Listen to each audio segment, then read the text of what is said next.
My name is Arthi. This happened a long time ago, but I still remember the details like it was recent. It was late April 1996. I had just finished basic training and been assigned to an Air Force base in San Angelo, Texas, working as a communications specialist. Being stationed in Texas was actually a good fit for me. I grew up in Mississippi, and part of the reason I enlisted in the first place was to put some distance between myself and home. I was 24 at the time. My two closest friends on base were a guy named Seabass and a woman named Kay. The three of us were basically inseparable. One warm weekend in early April, Seabass suggested we take a day trip to Austin just to get off base for a little while and clear our heads. Kay and I were both feeling the monotony, so we were in.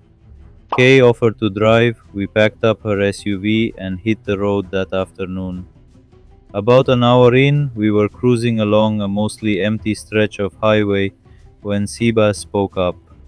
He asked if we'd noticed a car behind us that had pulled off the shoulder right after we passed it. I looked back. There was a dark colored Tahoe maintaining a steady distance behind us. I hadn't seen it pull out, but we were on the highway, not that weird on its own. Then Kay switched lanes just to test it. The Tahoe followed. She did it again a minute later. It followed again. Before any of us could say much, the vehicle lit up its lights. We were being pulled over. Kay eased off the road and I watched the vehicle pull in behind us. Now, I'm a fairly observant person. Processing information quickly was something I'd been trained to do, and something immediately felt off. The man who stepped out was wearing all black tactical gear, no badge visible, nothing on him that said police or sheriff. The only thing remotely official looking was a patch on his arm that I couldn't read from where I was sitting, and his behavior was strange. Instead of walking up to the driver's window like any normal officer would, he stood behind the car, just stood there, analyzing it. He was looking through the rear window, checking out the bumper stickers, scanning the license plate. Seabass and Kay picked up on it too. Seabass rolled his window down and asked if there was a problem. Without responding, the man walked up to Kay's window and asked for her license and registration. She handed them over. He walked back to his vehicle and didn't come back for a very long time.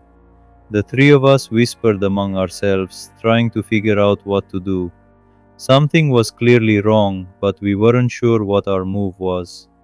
Eventually, the guy came back out, and this time two other men stepped out of the vehicle with him. I focused on keeping my breathing steady. The original guy walked back up to Kay's window and asked whether her father was in the military. He'd noticed the US military bumper sticker on the back of her SUV. Kay clarified she wasn't military because of her father. She was the one who was active duty.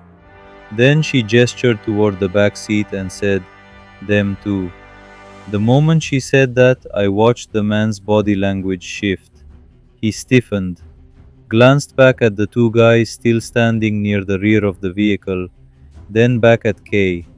There was this strange pause, a few seconds of total silence. Then he told her he was letting her off with a warning and to watch her speed. Handed back her license. Turned around without another word.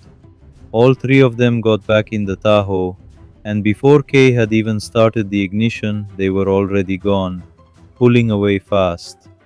The three of us sat there in silence for a second. Seabass was the first to say what we were all thinking. Those guys weren't real law enforcement, and if we hadn't been military, that stop might have gone very differently. There wasn't much we could do, so Kay got back on the highway and we made it to Austin.